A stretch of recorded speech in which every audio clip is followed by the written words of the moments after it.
The National Association of Realtors says that sales of homes jumped nearly 8% to a seasonally adjusted annual rate of nearly $5 million last month. Now, that's national. It's the fastest annual rate since May 2010. Nationwide, the median price for a home rose to more than $187,000 in August. That's up 9.5% from just a year ago. Let's get a closer look at San Diego. Homes here have been selling all summer long. In fact, local home sales have reached their highest level in 6 years. What does this mean? We're joined by real estate expert Mike Litton right now. We're going to break down the housing headlines. Mike, good morning. Thank you for being here. Morning, bud. All right, so highest level in 6 years. Prices aren't where they were, I would say, 6 years ago or, before. So what do we make of this? What is that saying?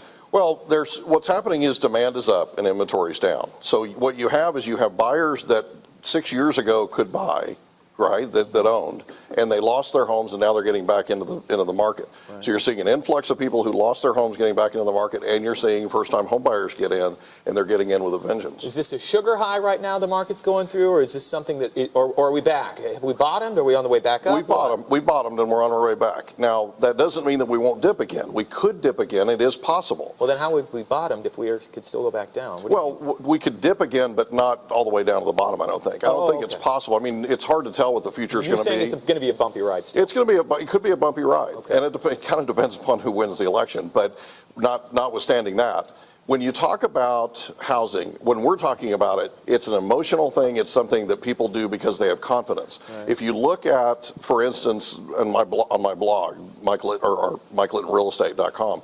On my blog, we talk about the market update for the year, halfway through. Okay. And what it talks about is basically the fact that if you follow employment and housing are paralleling each other. Sure.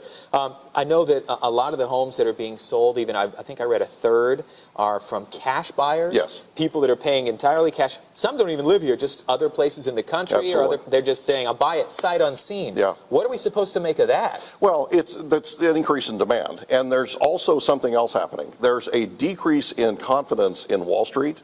There are a lot of people that are pulling a lot of money out of Wall Street and putting it into real estate right now. Interest rates are still low. I think they've been at record lows for a while, and the interest rates are low to try to encourage people to buy, and they've been stuck low for a while, right? So it's kind of tough to gauge. If the market were doing better, we wouldn't need 3%, 30-year fixed and all that, right? Well, there's actually a couple of arguments out there. One is that we're easing too much, like we're giving too much fuel to the economy. Okay. But the deal is this: when you're trying to buy a property, one of the things that you want to have is affordability. Affordability is at an all-time high right now, and interest rates are, like you said, at an all-time low.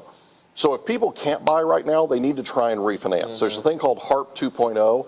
They need to be looking into that. That's something that's a very, very popular thing right now, and HARP 2.0 can get them a lower interest rate.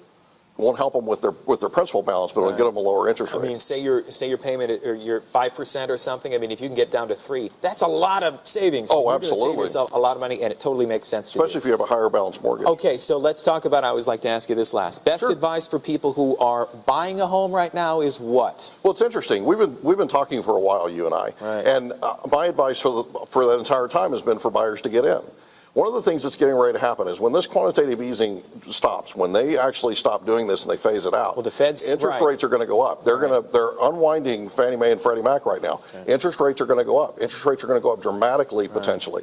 And so buyers want to get in, and buyers want to get in now. Okay. Absolutely want to get in now. Best advice then for people who are selling then too? If you can wait. If you really need to sell, or you're at a point where you've waited as long as you possibly can, jump in and get your property sold. Whew. All right, Mike, we packed it all in. Yeah, we did. Thanks for being here. My pleasure, man. We'll talk to you again soon, and Absolutely. And we'll see how these things move along, right? Absolutely. All right, great to see you. Good to see you. If you'd like to get in touch with Mike, maybe you want a little bit more information about what we were just talking about, the housing market, you can. Go to our website at cbs8.com. Just click on the hot button.